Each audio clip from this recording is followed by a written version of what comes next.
السلام عليكم، يا رب ان شاء الله تكونوا بخير. كنت هتكلم في موضوع مهم جدا لدرجه ان هو خلاني ما انامش، يعني حرفيا انا كنت داخل انام ونمتش بسبب الموضوع ده.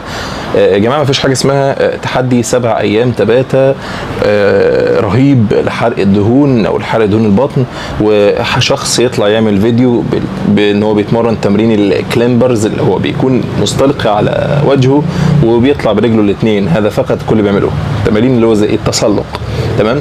وفي الاخر يقول تحدي 7 ايام لو عملتيه الصبح كل يوم 8 مجاميع في 20 عده. مش هجيب الفيديو عشان ما شهرش بيه، ولا انا ما بحبش اعمل الكلام ده، بس انا مش فاهم يعني هذا خاطئ، هذا خاطئ.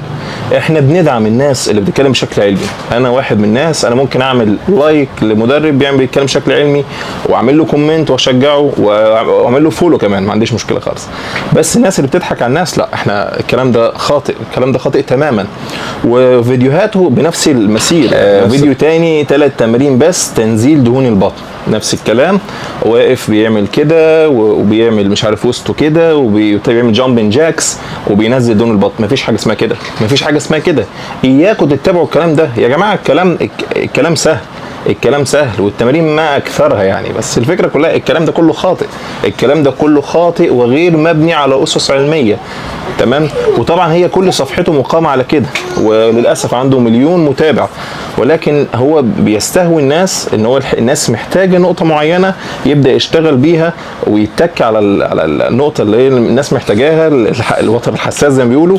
وفي الاخر ما فيش الكلام ده. يعني دهون البطن دي زيها زي اي دهون، خلاص، دهون مستعصيه، او هي بتبقى اكتر مكان بيكون مستعصي عند الناس. علشان الكلام ده ينزل بيتطلب عده اشياء. الاشياء واحد منها ان انت تعمل نظام غذائي خاص بيك، خلاص، نظام غذائي مناسب ليك انت، مخصص ليك انت، خلاص. تاني حاجه انك بتتمرن تمارين مقاومه في الجيم اللي هي تمارين الجيم العاديه، وبتتمرن تمارين كارديو. عملت الحاجات دي بيبدا جسمك واحده واحده بيتخلص من الدهون اللي موجوده فيه، بس مش بيروح للبطن على طول، لا، بيتخلص من دهون المتواجده في الوجه، الرقبه، الدراع، الارداف، الجناب، البطن.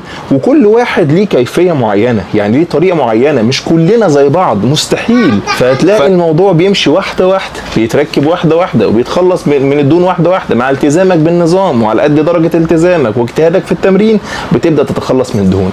لو سمحتم شيروا الفيديو ده، لو سمحتم شيروه يا جماعه. يا جماعه الموضوع ده ضحك على الدهون، بيضحك عليكم، والواحد بيتضايق حرفيا ان ملايين المشاهدات وملايين اللايكات، وفي الاخر كلام فاضي، كلام فاضي، والناس بتحب كده. مفيش حاجه اسمها كده يا جماعه. تحياتي، اقفل يا